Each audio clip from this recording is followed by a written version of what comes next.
영화림입니다. 오늘은 중세 유럽 경제의 주제와 문제들에 관해서 살펴보겠습니다. 프란치스칸 운동이 태동하던 시기는 한창 상업혁명이라는 혁명이 지속되고 발전하던 시기였습니다. 유럽의 상업혁명은 대략 서기 1000년부터 1300년까지 이어졌습니다. 상업혁명 이전의 유럽은 농경문화에 기반한 대단히 단순하고 제한적인 생활 방식을 살아가고 있었습니다. 대부분의 인구는 농민들이었고 20개에서 30개의 농가 가정이 결속하는 형태로 마을이 꾸려졌습니다. 자급자족하는 봉건 농경 형태의 특성으로 인해서 다른 마을과의 연락이나 소통은 거의 필요하지 않았습니다. 따라서 상거래를 위한 체계적인 시장도 필요하지 않았습니다.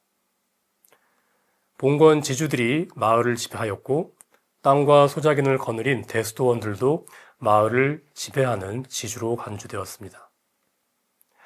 그런데 11세기부터 시작된 상업혁명은 유럽 사회의 경제에 커다란 변화를 가져왔습니다. 이 상업혁명이 발생하게 된 주요 원인은 다음과 같이 정리할 수 있습니다. 우선 이 시기 유럽은 바이킹이나 이슬람 등 그 외부 세력으로부터 잠시나마 안전하고 안정된 시기를 지내게 되었습니다. 또한 기후도 온화한 날씨가 계속되었습니다. 그러자 농업 생산이 대폭적으로 향상되었습니다. 이전에는 경작하지 않던 땅까지 개척해서 농사를 짓기 시작했습니다. 이렇게 식량 공급이 원활해지자 농촌에는 인구가 넘쳐나기 시작했습니다. 이 상업혁명 시기의 인구 증가율은 이전 시기의 3배에 달하였습니다.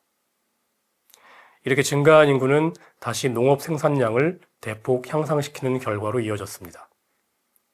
상황이 이렇게 되자 잉여 작물을 거래하기 위한 장거리 무역도 다시 활기를 띠기 시작했습니다. 이전에는 활발하지 않던 이러한 무역의 증가는 그 무역이 가능하게 하는 상업도시의 탄생과 번성으로 이어졌습니다. 프란치스코 성인의 고향인 아시시 역시 이러한 상업도시 중 하나입니다. 이러한 상업도시에는 농민이나 소작인이 아닌 노동자, 장거리 무역상, 소매상, 법조인, 학교 교사, 엔터테이너 등으로 가득 채워졌고 주로 상인이나 기업가 등 재력가들이 실세로서 역할을 하였습니다. 이렇게 이윤 추구에 최적화된 도시는 이전의 봉건 마을에서는 경험할 수 없었던 기회와 자유, 그리고 경쟁, 이 키워드로 떠올랐습니다. 그러자 경쟁에서 탈락한 도시 빈민도 등장했습니다. 대부분 도시 인구 중 약 10%는 매일 구걸하면서 살아가는 이들이었습니다. 또 다른 20%는 아무런 재산도 소유하지 못한 채 매일같이 일거리를 찾아야 했습니다. 따라서 사회적 불안정도 함께 따라왔습니다. 이전의 농경 봉건체제 아래에서는 대부분 구성원들이 강한 경제적인 유대 안에 있었습니다. 풍년이 들면 함께 흥하고 흉년이 들면 함께 고통받는 생활이었습니다. 그러나 상업도시는 전혀 다른 맥락을 제공하였습니다. 기회와 자유가 주어졌지만 탈락과 경제적 불안정, 그로 인한 사회적 불안정이 문제로 떠오르고 있었고 그에 대한 답을 찾아서 많은 평신도들이 자체적인 모임, 즉 길드를 만들어서 사회 경제적 안정을 꾀하고 있었습니다.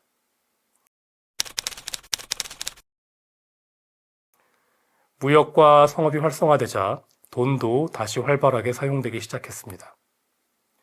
이전의 봉건 시기에도 돈이 존재하긴 했지만 그렇게 중요한 역할을 하지는 못했습니다. 땅이나 귀중품이 돈보다 더 소중하고 가치 있는 것이었습니다. 그러나 이제 돈이 다시 자기 역할을 찾고 중요한 존재로 자리매김하게 됩니다. 그런데 당시 교회나 중세 학자들의 입장에서 보자면 돈은 오로지 상품 거래 수단일 때에만 의미가 있었습니다. 그 외의 역할이나 중요성은 없다고 봤습니다. 하지만 돈은 상품의 가치를 매기는 가치 측정 도구의 역할도 하고 있었고 나아가서 물질 재화를 아주 작은 동전 안으로 압축하는 힘도 가지고 있었습니다. 그러나 이러한 기능은 전혀 인정받지 못하고 있었습니다. 돈이 가진 신비로운 힘, 즉 상품의 가치를 매기는 능력이나 재산을 축적하는 능력은 무시된 채 상품 거래의 도구로서만 인정받고 있었습니다.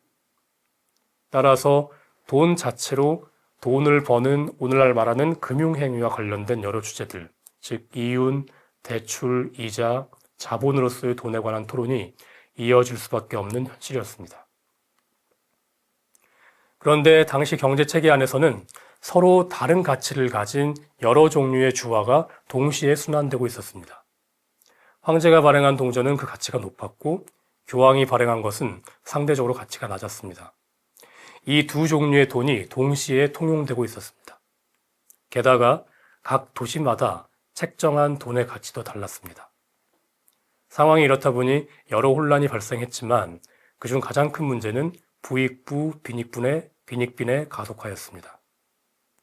더 큰 가치의 돈을 소유한 사람은 적게 일해도 많이 벌 수 있었고 가치가 낮은 돈을 소유한 사람은 많은 시간을 일해도 적은 수익을 취하는 구조가 나타날 수밖에 없었습니다. 또한 돈 자체로 돈을 버는 행위가 금지되어 있었습니다. 당연히 돈을 빌려주고 이자를 받는 것 역시 금지될 수밖에 없었습니다. 따라서 오늘날 대출이라고 부르는 그 모든 금융 서비스가 그리스도인들에게는 금지되어 있었습니다. 이 금지는 다음의 성경 구절로 정당화되고 있었습니다. 레위기 25장 36절은 이렇게 말합니다. 그에게서 이자나 이익을 거두어서는 안 된다. 루카복음 6장 35절은 다음과 같이 말합니다. 그에게 잘해주고 아무것도 바라지 말고 꾸어주어라.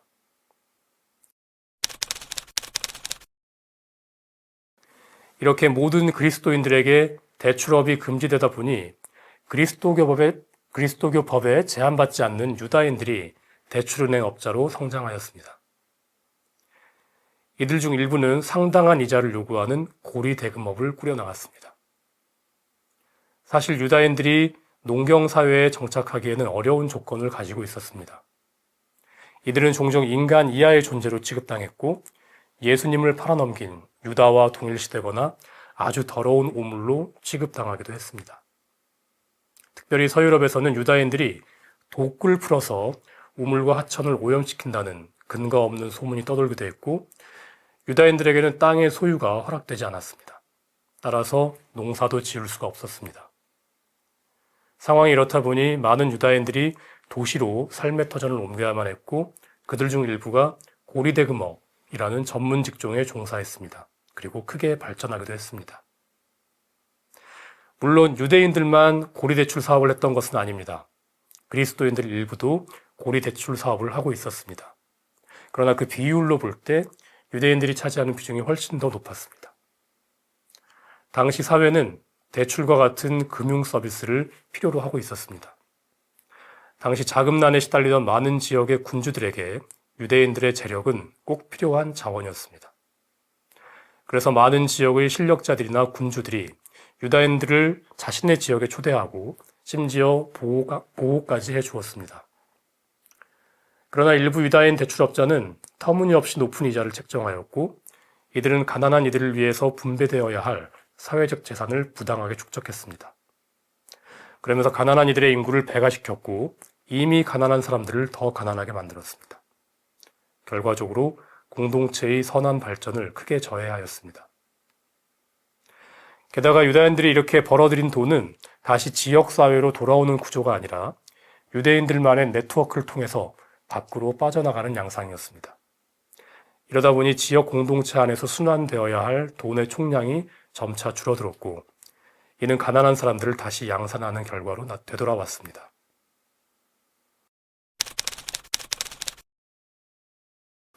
당시 경제의 또 다른 중요한 주제는 상인입니다. 거래가 활성화되고 무역이 활성화되자 상인들의 역할이 중요해졌습니다. 하지만 이들에 대한 시각은 대단히 부정적이었습니다. 1078년 로마 공의회는 상인들의 상거래 행위 안에서 죄를 범하지 않을 수 없다고 보았고 따라서 상인들에게는 영원한 구원이 있을 수 없다고 단언하였습니다. 상품을 사고 파는 상행위 안에서는 악의적인 거짓말과 속임수가 당연한 것으로 인식되었습니다. 성전에서 상인들을 쫓아내는 예수님의 모습을 말하면서 상인들에게 약속된 미래는 천국이 아니라 지옥이라고 공공연하게 떠들던 세상이었습니다. 그러나 상인들은 이미 지역 사회와 교회에 막대한 수혜를 가져다 주고 있었습니다. 교역과 거래를 통해서 주민들에게 꼭 필요한 물품을 시장 안으로 풀어놓고 있었습니다. 시장이 제 기능을 할 수 있도록 도움을 주고 있었습니다. 심지어 상인들은 주교들과 대수도원장들의 가장 중요하고도 필수적인 대리인들이었습니다. 예를 들어서 주교나 수도원의 재산 처분과 같은 구매 행위의 중개자였습니다. 주교나 수도원장이 가난한 사람들을 위해서 재산을 처분할 때에도 상인들의 도움은 필수적이었습니다. 그래서 상인들에 대한 긍정적인 시각이 살아나기 시작했습니다. 예컨대 성 보나벤투라의 스승이자 첫 번째 프란시스칸 학자로 간주되는 헤일스의 알렉산더는 이렇게 말합니다. 상인의 의도 자체가 도덕적이라면 많은 상거래 역시 도덕적으로 정당하다라고 말합니다. 토마스 아퀴나스도 국가를 위한 상인들의 유용함을 직시합니다. 그래서 상인의 의도가 도덕적으로 정당하다면 이익을 얻을 자격이 있다고 논했습니다. 1199년에는 상인이었던 호모 보누스가 시성되기도 하였습니다. 이를 두고 이탈리아 경제학자 토데스키니는 당시 교황이 상인을 시성하면서 전혀 새로운 시대를 시작했다고 논평합니다. 상인들의 역할은 중요했습니다. 이들의 소명은 사회의 전체적인 선을 위해서 재화와 돈의 순환을 활발하게 하는 데 있었습니다. 그러나 상인에 대한 교회의 전통적인 시각, 즉 사고 파는 상행위 안에서는 죄를 피할 수 없다는 시각은 여전히 이후로도 몇 세기 동안 지배적인 관점으로 남아 있었습니다. 오늘은 여기서 줄일까 합니다. 다음 시간에는 이러한 중세 경제 주제와 문제들에 대한 프란시스칸들의 응답을 살펴보도록 하겠습니다. 감사합니다.